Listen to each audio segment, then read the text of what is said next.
Ibrahim Fatil, you're liaison director for the political movement Hamas. Welcome. Thank you. Now, the Hamas that you represent is quite distinct, as I understand it, from the terrorist organization of the same name. Oh, yes. We are purely a political organization. So you're two quite separate entities? Oh, yes, quite separate. I mean, for example, we're on different floors. So we're on the 3rd floor, and they are in the basement. Do the two organizations ever get confused? Oh, occasionally. I mean, sometimes we'll get a parcel for them, and I'll take it downstairs, very, very carefully. And sometimes they'll get an invitation from the UN, and they'll bring it up to us. If we can turn to the charter of the organization, I'd like to quote to you from one of its articles. Israel will continue to exist until Islam will obliterate it, just as it obliterated others before it. That's pretty strongly worded. Oh, you think that's strong?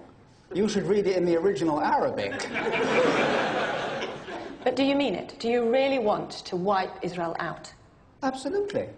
I know people have difficulty accepting this, but we're very clear about it. I mean, our leaders say it, our charter says it. We want to wipe out Israel and expel all the Jews. But if that's your position, why should Israel negotiate with you? Oh, because in Gaza, we're the moderates. Oh, yeah, I mean, some of the other groups are nuts. I mean, you wouldn't want to talk to them.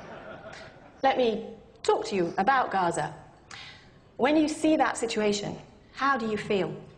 Oh, well, terrible, obviously. I mean, ever since I was a young boy, I've wanted to do something about it. In fact, for many years, I dreamed of becoming a martyr myself. And why didn't you? Well, I failed the physical.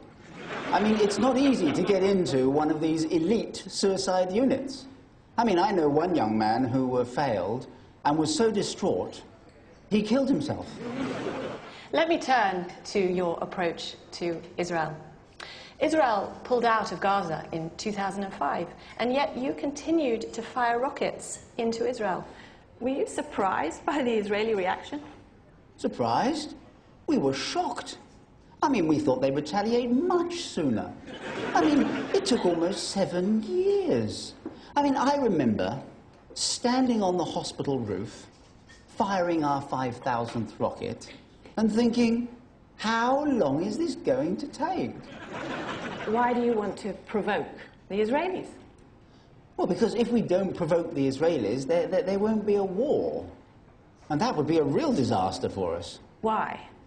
Well, if there wasn't a war, people would judge us on our treatment of women, on our killings of our rivals, on our summary justice.